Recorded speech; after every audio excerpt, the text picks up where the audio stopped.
What's going on, everybody? You're listening to the SANE Show, the show about nothing and everything, presented by Elegance by Taj. I'm your host, Cliff, and today I have joining us hip-hop artist, entrepreneur, and investor. He's also my cousin. Been wanting to have him on. Everybody, welcome Sal to the SANE Show. How you doing, man? Yeah, I'm doing great, man. I'm doing great. Got that sweet wet wine in my cup. I'm ready to get going, man. Let's do it. Happy to be here, man. It's a long time coming. Yeah, man, I'm excited to have you on. Really quick, I just want to take a moment to shout out all the listeners, everybody across the world and over 40 different countries taking and listening to the SANE Show. Really appreciate you guys continuing to show your support. And for those of you who are listening and don't follow us on social media, be sure to check us out on IG and Twitter at SANE_show. That's SANE, SANE_show. Again, SANE, SANE_show. And then you can find us on Facebook at The SANE Show. Again, on Facebook, The SANE Show. So I want to go ahead and introduce our topic. First topic, we're going to talk about the New Jersey and New York City hip hop scene. Then we're going to talk about multiple streams of income. And then we're going to have our interview following those two topics to let the listeners get to learn a little bit about you, Sal, the things that you got your hands in, and also learn about you as a hip-hop artist as well. So let's go ahead and jump into it with the first topic, the New York, New Jersey hip-hop scene. Obviously, you live in Jersey. You're a hip-hop artist. And I really couldn't think of a better person to have this conversation with because it just, when I think about it, and especially when I look at you and I look at all the artists that come out of the area, that area is the home of hip hop as well. And it's so unique. And one of those things, like it separates itself from everywhere else in the country, obviously because of its uniqueness. I mean, just tell me from your perspective, what are some of the things that you see up there and being in that environment, and how hip hop there is different and unique from everywhere else in the country? I haven't been everywhere in the country, so I couldn't tell you about how it's so much different. But I can speak all from experience of where I have been, where I've traveled, and just my experience in this area. It's definitely vibrant. It's definitely passionate. People come out, especially if you're thinking about more so like shows and how that all gets down with the crowd. It's definitely a dope atmosphere, especially in New Jersey, in the cities. In New York, going to have like great shows and a lot of artists performing throughout the week. Just musically, I think over the years it's evolved really cool, thanks to not having to rely just on on the radio, but like more so like the internet and like YouTube and all this kind of stuff. All these streaming services, people are able just to like be influenced. Like you can be in this area and have this culture and feel this weather and see these buildings and dress how we dress, but you can also listen to music all around the world and just be an artist. So I think artists in New York, a lot of people still have there's people that still have like a, East Coast sound, I would say a little bit, but it's a mix. I feel like it's a mixture though. Like I think more so now are just being themselves, for better or worse, which I think is good. People are being individuals for the most part. It's pretty cool, and I think it's evolving. So it's pretty dope. So from what you're saying, to me, it sounds like the music there really thrives off of the culture of the people that live there. Am I understanding you correctly when I say that?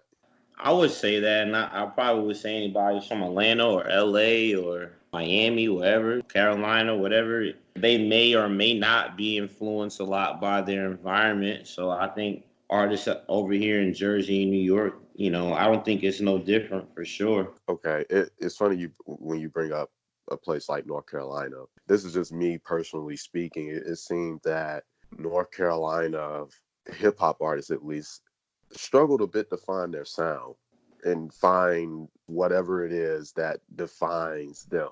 And it seems like a thing now where it's just go with what you know, go what you feel is right, and then just take and go from there. And then from there you'll develop a sound. You see where I'm going with that? For sure. Because I'm pretty sure in the tri-state area it was the same thing.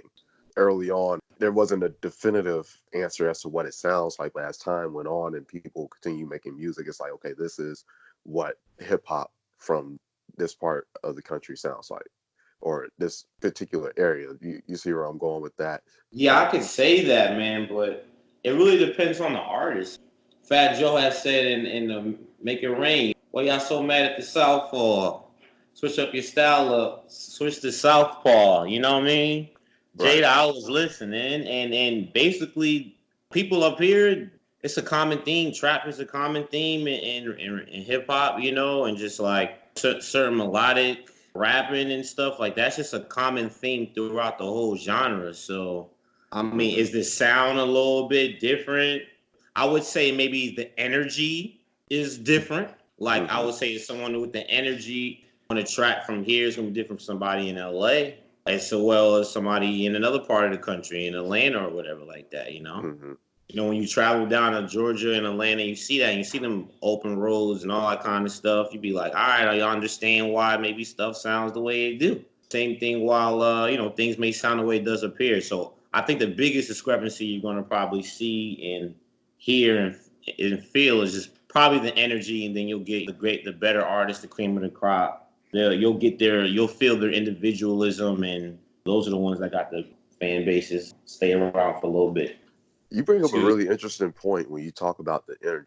When I'm thinking about the sound, I'm literally thinking about the sound, the production, and then also the sound of the artist. But then when you talk about the energy, now you got me thinking about the flow, Yeah. because the sound is not just, it's obviously it's not just the production, and it's not just the sound of the artists themselves and their flow, but then you got to think about what makes up that sound, especially when you're talking about hip hop artists. One, you got to think like, as far as West Coast artists, you got to think Yeah. about the accent, you know what I mean? And Mhm. the vibe that you get when you go out there, how it's so laid back and all that. Verse in like in New York, you see what I'm going? Like again, you Yeah. guys have an accent and dialect, and the way that you guys move up there, you feel that when you listen to some of the artists from the area. Not saying it's the same with everybody, but you get that distinctive sound. Give you a quick example. Brooklyn, because Brooklyn, it's been hot, always hot, always gonna be hot, Brooklyn. But for example, Casanova got the record "So Brooklyn" with Fabulous. That's like a hard record. If I would think of like a New York sound, whether if it wasn't, if I'm not gonna mention like something that maybe like Joey Badass and them will do, or somebody from Ferg or somebody from their crew or something will do. That sounds like the street.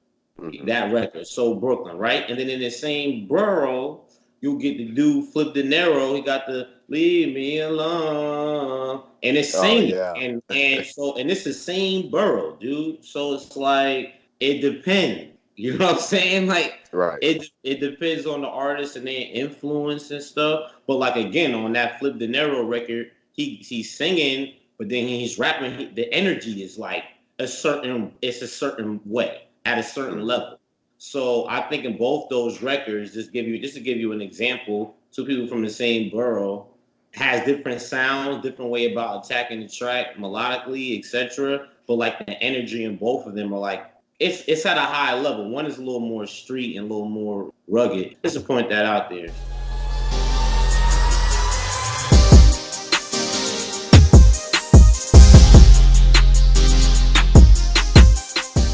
Really quick, before we get back to the show, remember this episode is being sponsored by Elegance by Taj.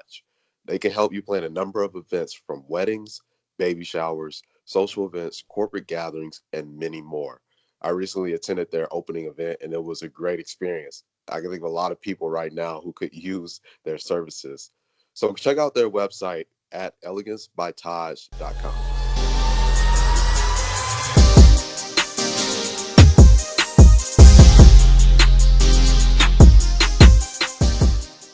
All right, now we're going to hop into the second topic, multiple streams of income. And of course, having had multiple conversations with you, Sal, I know this is something that you often talk about and big on, and not just putting yourself in one silo and relying on one thing, but putting your position especially when, we have those conversations about wealthy people and how they often have multiple streams of income. Yeah. I couldn't think of a better topic right here. So, when I think about this, again, having spoken to you so many times about things like this, not isolating yourself to one thing. And I know you were saying, well, you recently gotten into real estate, right?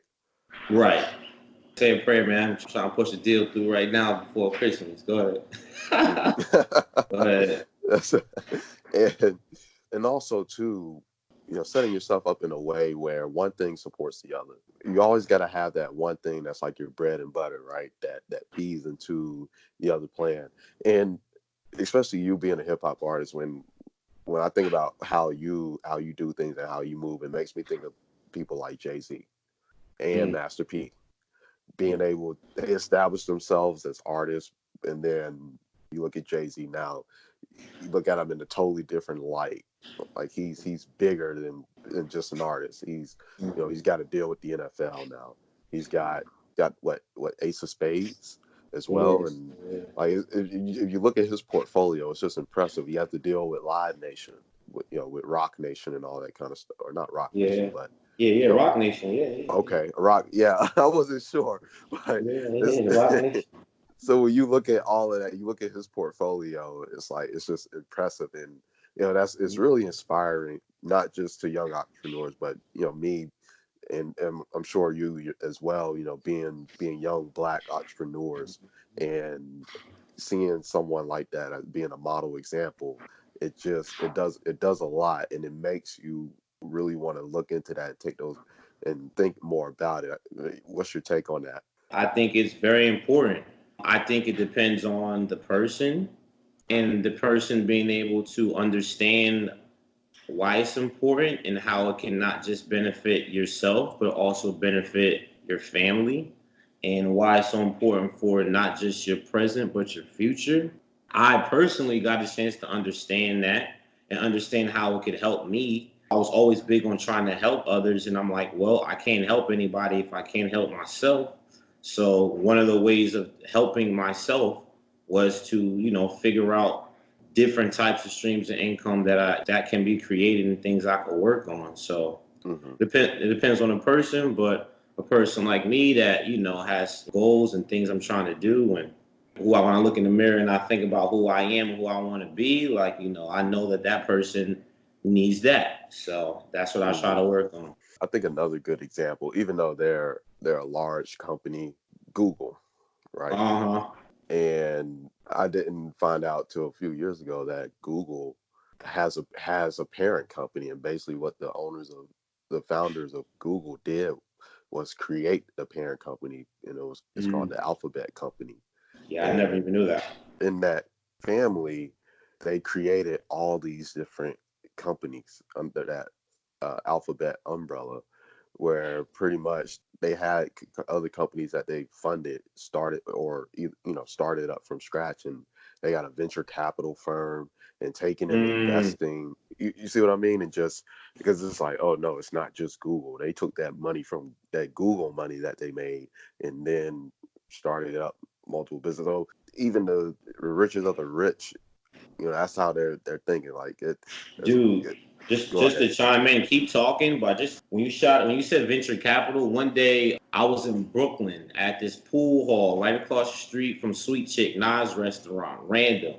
And I was in there and I seen the dude from Harlem Capital Partners, yo. I want to say a big shout out to those dudes, man. Black young men, black women, and they're like, I feel like I just seen something on like TechCrunch or something. They just raised 30 million or 40 million or something like that to invest in like minority companies or something like that. So just throwing that in there because that coming with this multiple streams of income and just wealth and abundance and especially people of color and just diversity. So yeah, bro, I just thought about it and that's just dope. Shout out to That all is that. Everybody doing fly stuff. that is dope. It really is. And I got a buddy actually. He works for a venture capital firm, and when I talk to him and I hear all the great things that they're doing and all the Yeah, great projects that they're investing in, it's just wild, man. And it's for just real. like the people. One, you got to applaud those people. One, because to be able to pull together money and go out and take a risk to invest in other people's ideas Hmm. is one thing, and then another part of it is to be able to invest in other people's ideas and help them to become successful. I love it when I see those venture capital firms investing in these businesses, and then it's like, okay, we invested in it, we got ours, you're on your own, and that business goes off to be the next big thing or whatever, just wildly successful. So it's great. But back to the whole multiple streams of income, it's just like the Yeah, opportunities are endless, especially when I think about, rich like, as far dad, as like, poor dad. right. That And was that was a big thing for me. like a conversation I was having with a friend, and I was telling him, I said, because like he has all these like great ideas, right? And I said, dude, like, Mhm. okay, just start with that one. Start with that one, get it going, and then just that pretty much be your bread and butter right there. And then go ahead and get the rest of them going, and then boom, you got something good going Yeah, for yourself. focus on assets and minimize liabilities, basically, bro. And what I learned as well is like not to be afraid of debt, not to be afraid of debt either. I don't want to come from it from just pure like minority, like a black space, but just general, just coming up. That's kind of like what I've peaked is just like one of the biggest friends, and I think a lot of the Mark Cuban and guys like that, they will like be like, oh, like you should have great sales and like build up that way and create cash flow that way, which I can agree with, and you should definitely do. But a lot of the best businesses in America started off debt, like you wouldn't have a lot of stuff.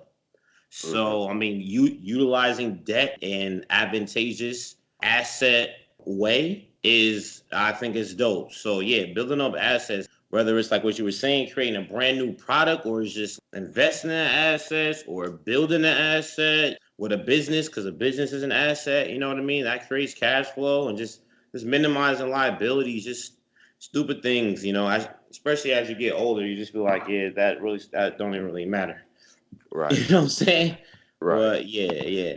You bring up a good point when you talk about don't be afraid to take on debt, because it's like the book I read by Hill Harper called Letters to a Young Brother. He's like, there's basically good debt and bad debt. Good debt, a mortgage for a home, going to A, school. a mortgage could be bad debt because if you get If a if mortgage and you just get a house and it's not making you no money, then that's right. bad. If you That don't do that it could be right. bad debt. Yeah, that could be bad debt, bro. Yeah. So Same thing with a business. If you don't do it right, and you mess around and take out a loan, and you don't do a good job executing, then yes, that can be bad debt. bro, But it, anything that does not create cash right. is bad. If you're using debt to fund, like if you get debt, you take out a loan to get a whip. All right, cool. And you finance the whip. That's what's up. But if you're Hmm. not gonna make no bread off the whip, you might get to work hearing from it. Then you got maintenance, you got repairs, all this other Hmm. kind of anything that you're gonna take a loan out for or you utilize debt for should be used to create income. Because then Right. like you know what I mean? You can like whatever the APR is gonna be on that loan, if you're making some money back, you can leverage some other people's money to create money for yourself, pay that joint down, pay that joint off, and then you just create another stream. Not to like cut you off and nothing like that, but mortgage, sure. Like I have a mortgage, but I also have tenants. I'm a landlord. You know what I'm saying? Right. So it's like I'm not just paying a mortgage and I just pull in the garage and go to sleep and just chill, like which is fine. But if we talking assets, then we talking money. We talking cash flows. So Right. that's what I'm gonna be about.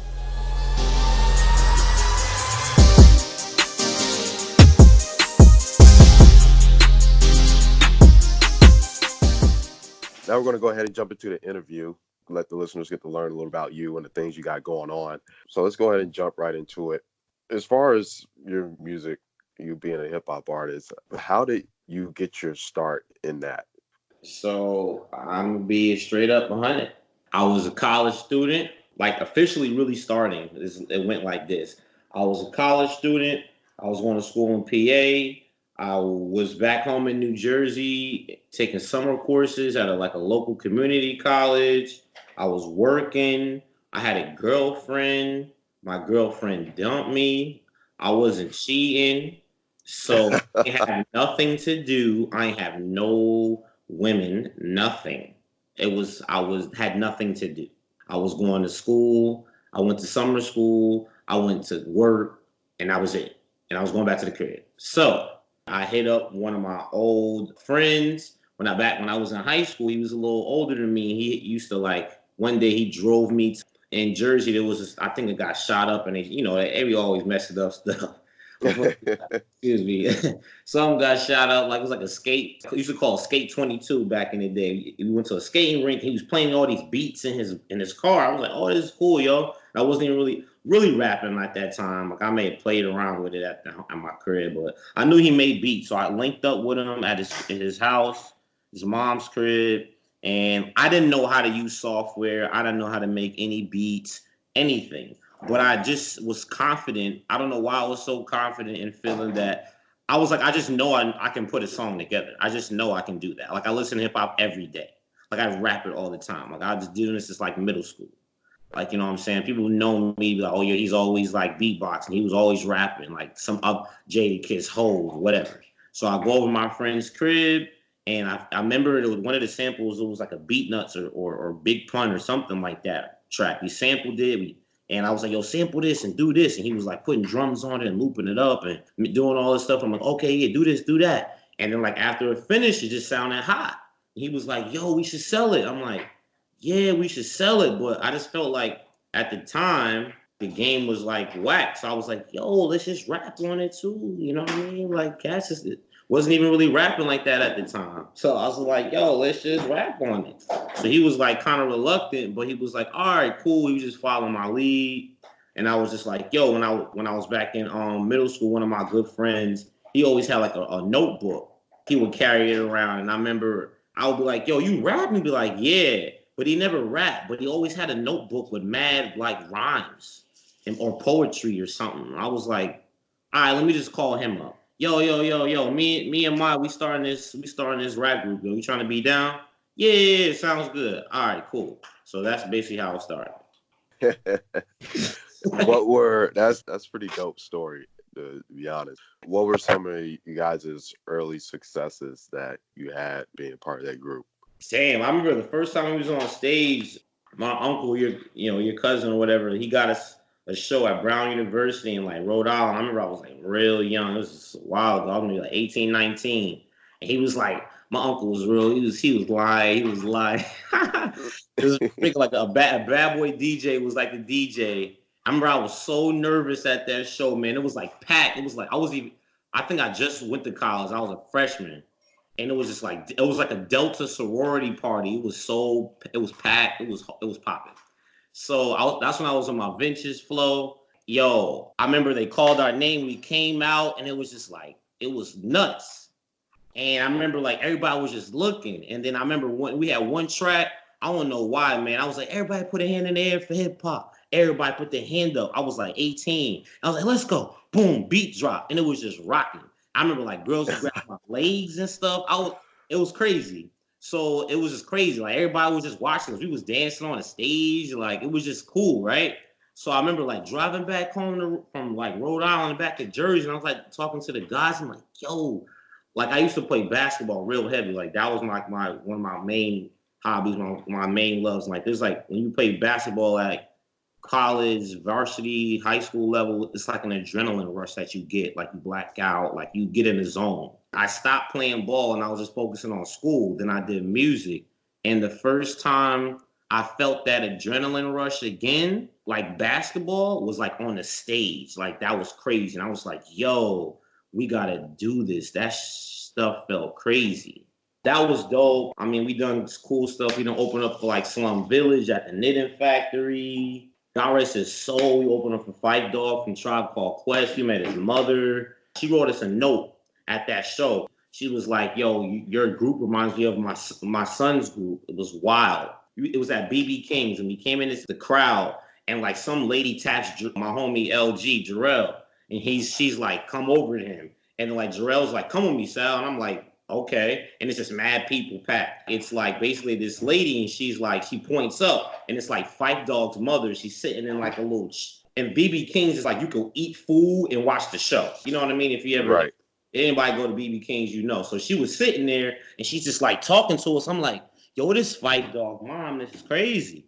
So like, you know, she's talking to us and whatnot, and then like she like take basically we was already backstage, but like she was like wanted us to meet her son. Like so he's like like after the show, Fight Dog performs, he kills it.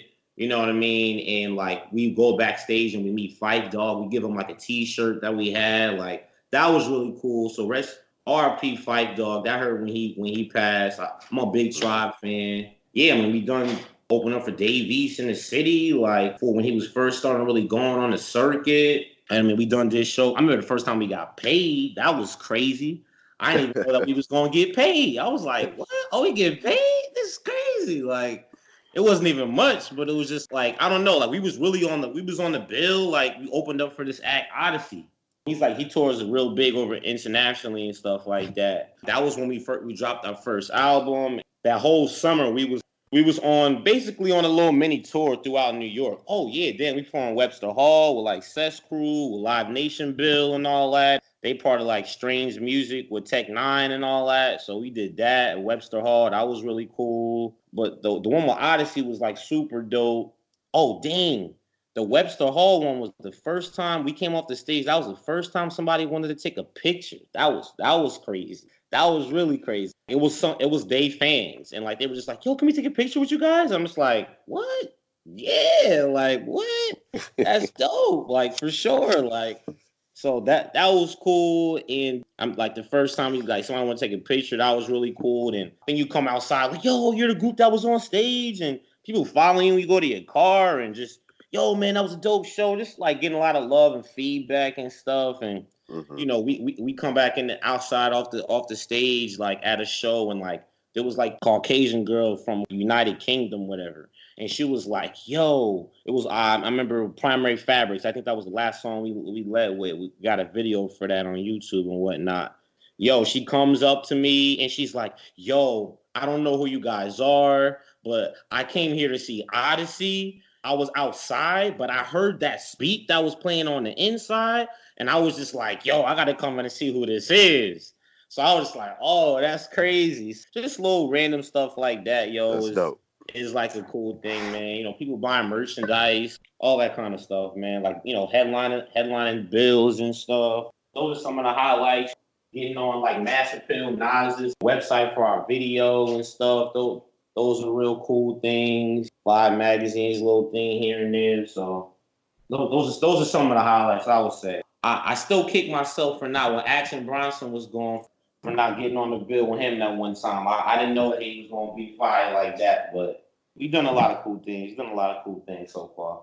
What are some of the things you have your hands in now, on top of your music career? 2020 is a big year for music, dude. Like I had a big birthday this year, so I was in Paris, France, and I was in Paris for like a week or so, and I basically recorded a brand new album. So like that's kind of one of my big focuses for 2020 is releasing that, some really dope tracks. Outside of that, man, it's basically things that we talked about as far as multiple streams of income, man. Just building up my asset column. Like I'm trying to, just be straight up on that right hand quadrant. If anybody, any of the listeners is a Rich Dad Poor Dad fan and read the book, get yourself off that left side of the quadrant and get on the right side. That's the only thing I'm really about, dude. Trying to get on that right side.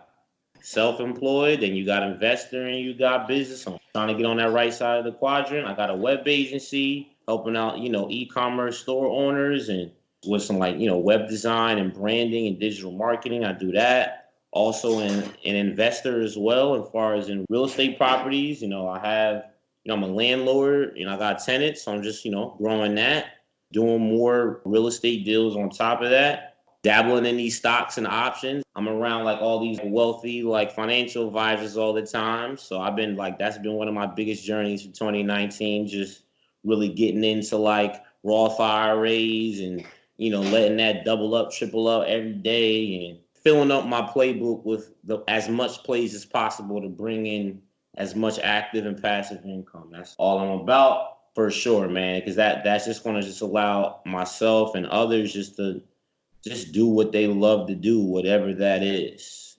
So that's it.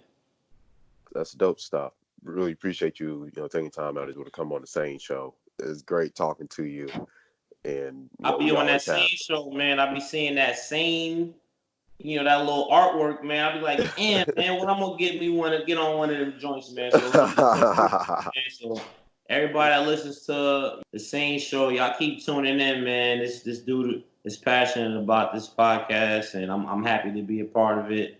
Thanks for the time, man. Hopefully I get back on again sometime. Appreciate it. So, thank you again. Thank you everybody for listening and continuing to show your support. Remember to check us out on IG and Twitter, _show, SANE_show,